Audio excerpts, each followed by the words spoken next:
بسم اللہ الرحمن الرحیم۔ السلام علیکم ورحمۃ اللہ وبرکاتہ۔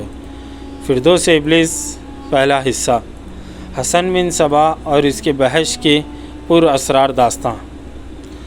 حسن بن صبا ایک ایسا نام ہے جس سے شاید ہی کوئی مسلمان نا واقف ہوگا۔ یہ نام ذہن میں آتا ہے تو وہ بہشت جنت ارضی لازماً یاد آتی ہے جو حسن بن صبا نے وادی الموت میں بنائی تھی۔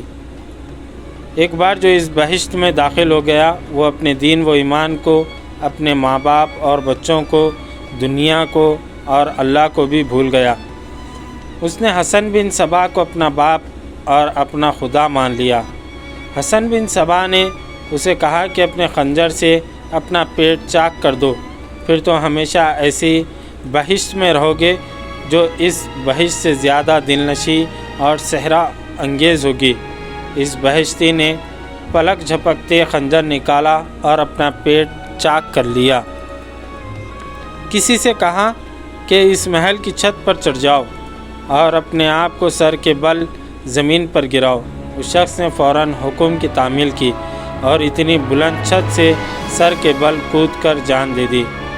یہ تھے حسن بن صبا کے فدائیں جو اپنی جان دینے یا کسی دوسرے کی جان لینے کو یوں سمجھتے تھے جیسے پانی کا گھونٹ پی لیا۔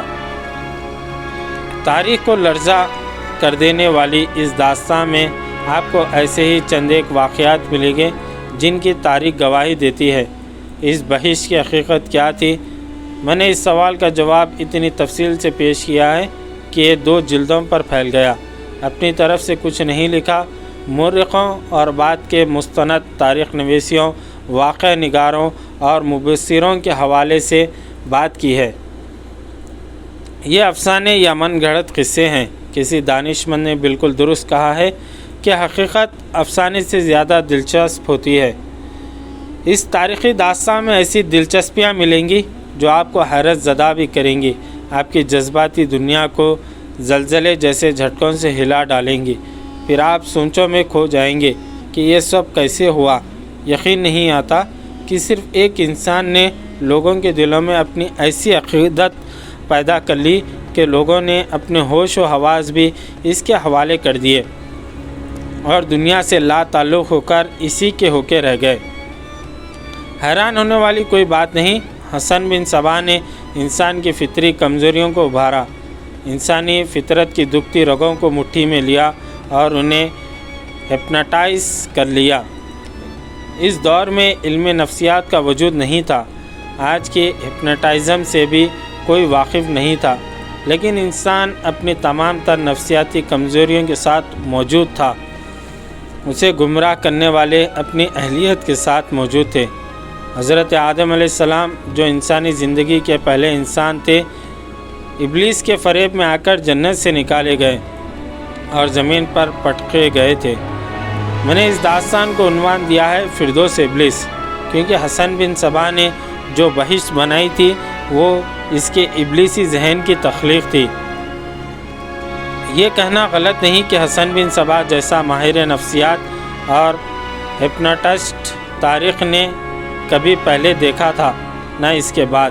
اللہ کے بھیجے ہوئے پیغمبروں نے لوگوں کو انسانی عظمت کی راہ پر ڈالا تھا، لیکن حسن بن صبا نے اپنے پیروکاروں کو انسانیت کی راہ سے ہٹا کر ابلیسیت کی راہ پر ڈال دیا۔ اس کی بحث کی اصل حقیقت حشیش میں پوشیدہ تھی۔ حشیش کو عام زبان میں بھنگ کہا گیا، لیکن یہ بھنگ سے ملتا جلتا ایک پودا تھا جس کا نشہ بھی بھنگ سے ملتا جلتا تھا، مگر اثرات بھنگ سے زیادہ اور کچھ مختلف تھے۔ ان سے انسان بڑے ہی حسین تصورات دیکھتا اور انہیں حقیقت سمجھتا تھا۔ اس نشے کے ساتھ حسین و جمیل لڑکیاں فردوس ابلیس کو مکمل کر دیتی تھیں۔ ان لڑکیوں کو خصوصی ٹریننگ دی ہوئی تھی۔ یہی انسان کی وہ کمزوریاں ہیں جو اسے اللہ کی جنت سے نکلوا کر ابلیس کی بہشت میں پہنچا دیتی ہیں۔ عورت، نشہ، حقائق سے فرار اور لذت پرستی ہے۔ حسن بن صبا سلجوقیوں کے دور حکومت میں اٹھا اور دیکھتے دیکھتے عروج تک جا پہنچا۔ سلجوقی اسلام کے شہدائی، اسلام کی عسکری روایت کے رکھوالے اور مردان حر تھے۔ ایک سلجوقی حکمران نے حسن بن صباح کی گرفتاری کا حکم دیا، لیکن یہ شخص قبل از وقت پتہ چل جانے سے فرار ہو گیا، پھر کسی کے ہاتھ نہ آیا۔ وہ کہاں گیا، کدھر ڈوبا، کدھر نکلا، یہ بڑی ہی دلچسپ اور سنسنی خیز واقعات سے بھرپور داستاں ہیں جو میں اس کتاب میں پیش کر رہا ہوں۔ فردوس ابلیس کے اس خالق نے ایک جنگجو لشکر تیار کر لیا تھا۔ چند قلعوں اور میدانوں میں اس لشکر کی سلجوقی مسلمانوں کے ساتھ خونریز لڑائیاں ہوئیں، مگر حسن بن صباح کی شاطرانہ اور زمین دوست کارروائیوں نے مسلمانوں کے قدم کسی بھی میدان جنگ میں جمنے نہ دیے۔ حسن بن صباح کے پیروکار، خصوصاً اس کے فدائیوں کو حشیشین کہا جاتا تھا، کیونکہ وہ حشیش کے نشے میں اپنی تمام پر اسرار کارروائیاں کرتے تھے۔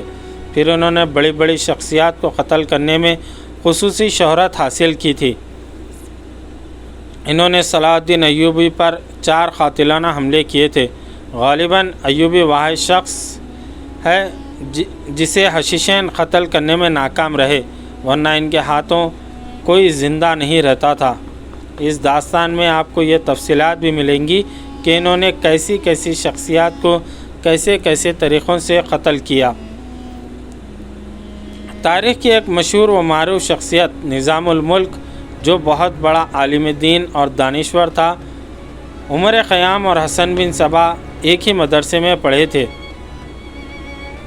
اور گہرے دوست بن گئے تھے۔ آگے چل کر تینوں کے راستے جدا ہو گئے۔ نظام الملک سلجوقی حکومت کا وزیر اعظم بنا اور حسن بن صباح کو نوکری دلوائی، لیکن ایک وقت آیا کہ حسن بن صباح نے نظام الملک کو قتل کروا دیا۔ یہ اس داستان کا ایک حصہ ہے جو آپ کو قدم قدم پر چونکا دے گا۔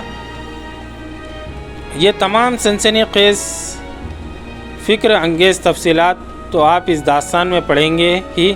یہاں اتنا سا اور کہہ دینا ضروری سمجھتا ہوں کہ حسن بن صباح کی موت کے بعد اس کے فدائی پیشہ ور قاتل بن گئے، جنہیں آگے چل کر عیسائیوں نے بھی اجرت پر استعمال کیا تھا۔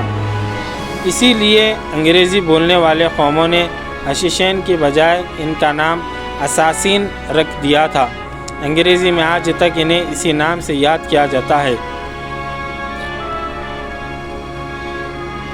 یہ بھی بتا دوں کہ حسن بن صباح کے فدائی ابھی موجود ہیں۔ میری یہ کہانی جب حکایت میں بالا اقساط چل رہی تھی تو اس دوران مجھے 4 خط ملے۔ لکھنے والوں نے بہت کوسا کہ میں ایک نبی کی توہین کر رہا ہوں اور جو کچھ بھی لکھ رہا ہوں یہ سب تعصب کا مظاہرہ ہے۔ ایک صاحب نے کچھ گالیاں بھی لکھی تھیں۔ گلگت کے ایک صاحب نے اپنے خط میں لکھا، آپ اپنی یہ بکواس بند کر دیں، میں آپ کو وارننگ دیتا ہوں کہ حسن بن صباح کے فدائی ابھی بھی موجود ہیں جو کسی بھی وقت آپ تک پہنچ سکتے ہیں۔ میں نے 1-2 نہیں کم و بیش 1 درجن مستند تاریخ نویسیوں کی تحریریں پڑھ کر یہ داستان مکمل کی ہے۔ ان میں 3 یورپی مورخ بھی شامل ہیں۔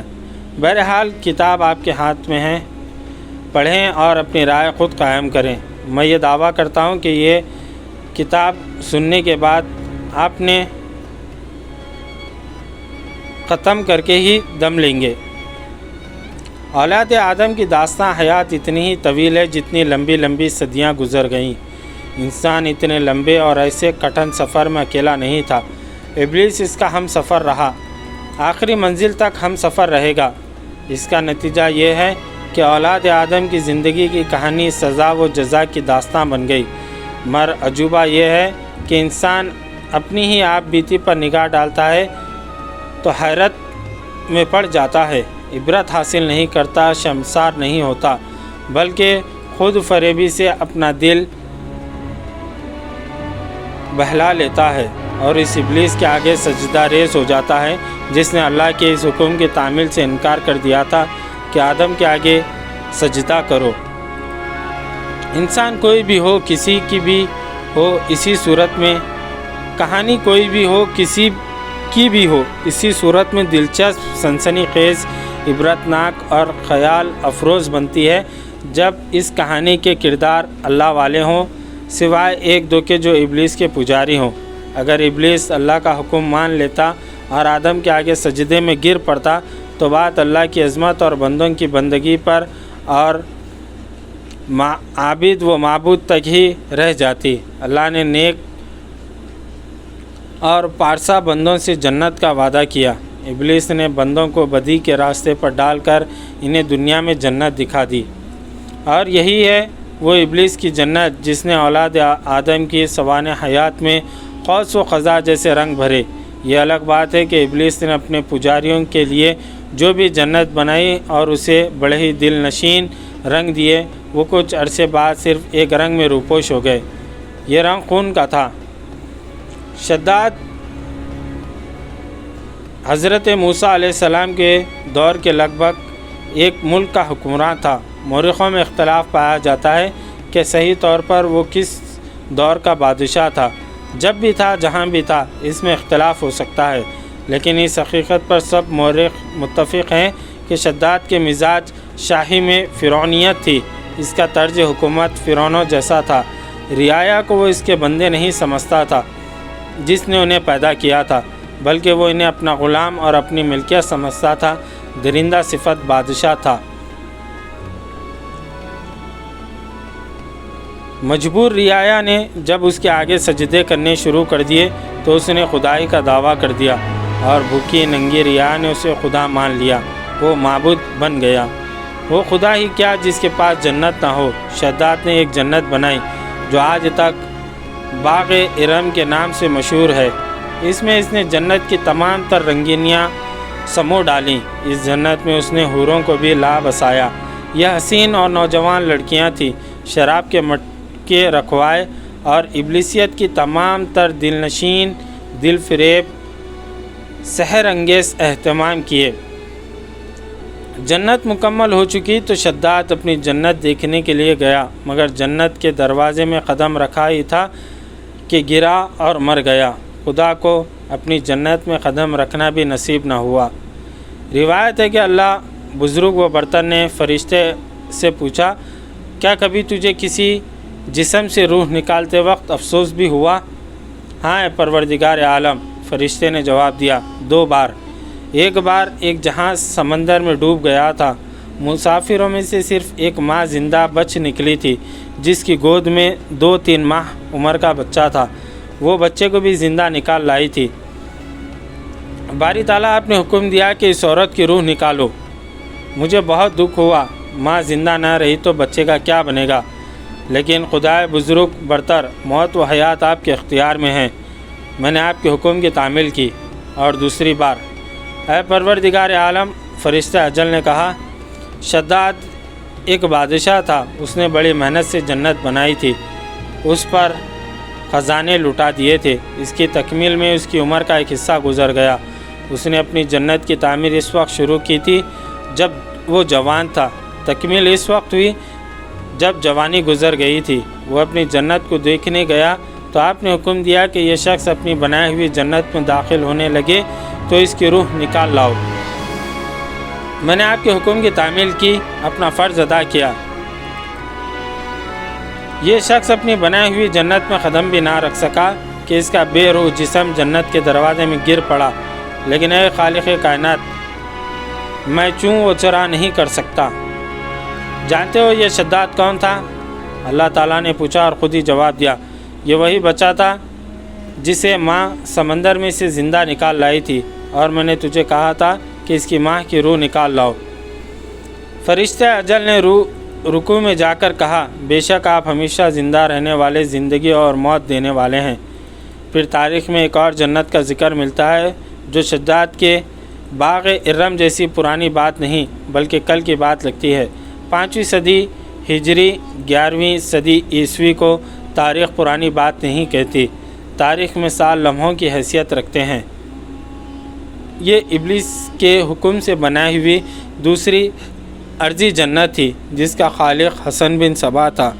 اس نے خدائی کا دعویٰ تو نہیں کیا تھا، لیکن بلا خوف و تردید یہ دعویٰ کرتا تھا کہ خدا تعالیٰ اس پر وحی نازل کرتا ہے اور اسے راست احکام دیتا ہے۔